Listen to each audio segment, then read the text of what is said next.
Saludos compañeros y profesor. Mi nombre es Osman Yacir Villadiego Colón, soy estudiante de la Universidad Santo Tomás del programa de licenciatura en Biología del CAU Montería. En esta ocasión les quiero compartir mis aportes en este video acerca de la teoría sintética de la evolución y de la EvoDevo. Espero sea de su agrado. La teoría de la evolución conducida por selección natural tiene una importancia capital en la historia del pensamiento biológico y en la actualidad aún es el fundamento que explica la evolución. La teoría sintética de la evolución, también conocida como síntesis evolutiva, se construyó entre el periodo de 1930 y 1950, principalmente por las aportaciones de tres disciplinas: la genética, la sistemática y la paleontología. La síntesis evolutiva confirma plenamente el principio básico de Darwin y Wallace, según el cual la evolución se debe a la variación y la selección. La elaboración de la teoría sintética fue marcada por tres grandes libros. Uno fue Genética y el origen de las especies, de Theodosius Dosansky, publicado en 1937.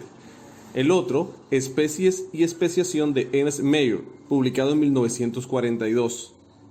Y Taxones superiores, macroevolución, de George Gaylord Simpson, que se publicó en 1944. Todos ellos han contribuido a crear una fuerte corriente moderna de la evolución en todos los campos de las ciencias biológicas. La evolución se define ahora como el cambio en la composición de genes que ocurre de una población con el tiempo. Esto significa que, primero, la evolución se refiere a cambios de rasgos hereditarios o mutaciones sobre los que actúa la selección natural. 2. No solo los individuos los que evolucionan, sino las poblaciones. Los estudios de Dosansky sobre genética de poblaciones demostraron que la herencia es lo que relaciona la vida de los organismos individuales y la evolución de las poblaciones. La idea de que la vida en la Tierra ha evolucionado a lo largo de la historia surgió con fuerza durante los siglos XVIII y XIX en Europa, donde fue ampliamente discutida. En el año 1859, Charles Darwin introdujo la teoría más conocida, basada en la selección natural, que permitió explicar cómo es que la evolución ocurre. Si bien esta teoría de Darwin se consideró definitiva y hoy es conocida y popular incluso en los ámbitos más alejados del mundo científico, luego de Darwin, muchos científicos contribuyeron a mejorar y afinar la teoría, en lo que hoy se conoce como neodarwinismo o como la teoría sintética de la evolución. La obra de Darwin, llamada El origen de las especies, aportó básicamente dos aspectos a los estudios en el tema. Por un lado, registró toda la evidencia en favor de la idea de que todos los organismos descienden, con alguna modificación, desde un ancestro común, logrando así un contundente alegato a favor de la teoría de la evolución. La teoría sintética de la evolución considera además que las variaciones genéticas que se orientan a la adaptación de los organismos, lo que popularmente se conoce como la supervivencia del más apto, tienen efectos principalmente sobre individuos de la especie, de modo que los cambios fenotípicos de una especie se producen mucho más gradualmente. Ahora hablemos de la EvoDevo. La biología evolutiva y del desarrollo, más conocida por su abreviatura en inglés como EvoDevo, es una disciplina perteneciente a la biología evolutiva dirigida a comprender la relación entre el desarrollo y la evolución. En concreto, la EvoDevo se plantea dos grandes preguntas, a saber: ¿cómo el desarrollo o el conjunto de procesos que dan lugar a la formación de un nuevo organismo ha afectado la evolución morfológica, es decir, la evolución definida a escala organísmica? ¿Y cómo el desarrollo mismo ha evolucionado? La EvoDevo empezó a gestarse como disciplina a finales de los años 70, siglo XX, y alcanzó su máxima expresión en la década de los 90.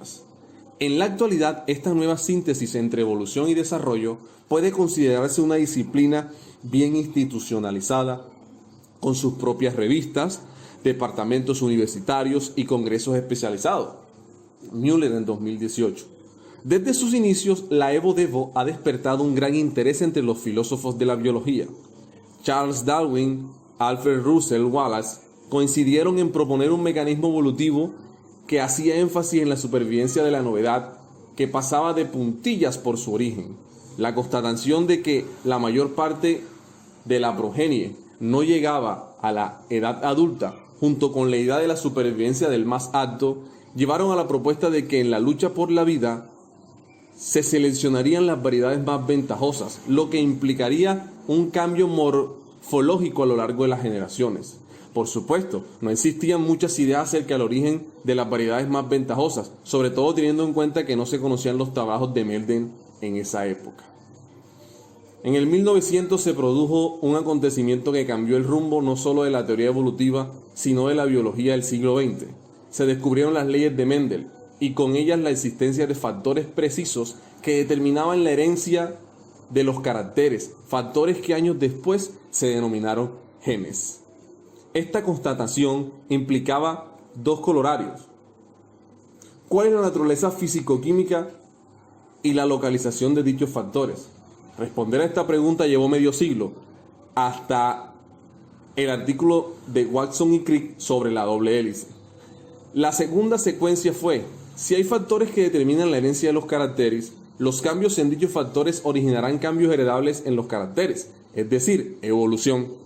Así fue como, mucho antes de que se conociera la naturaleza de los genes, de Vireis formuló la teoría de la mutación en 1903, en un cambio pendular de una teoría que se ocupaba básicamente de la supervivencia de la novedad, se pasó a una teoría que trataba exclusivamente del origen de la novedad.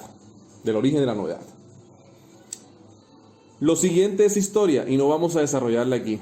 En los años 30 se produjo la síntesis entre seleccionismo darwiniano y mutacionismo genético, dando lugar al paradigma neodarwinista en el que se ha movido la teoría evolutiva durante la mayor parte del siglo XX.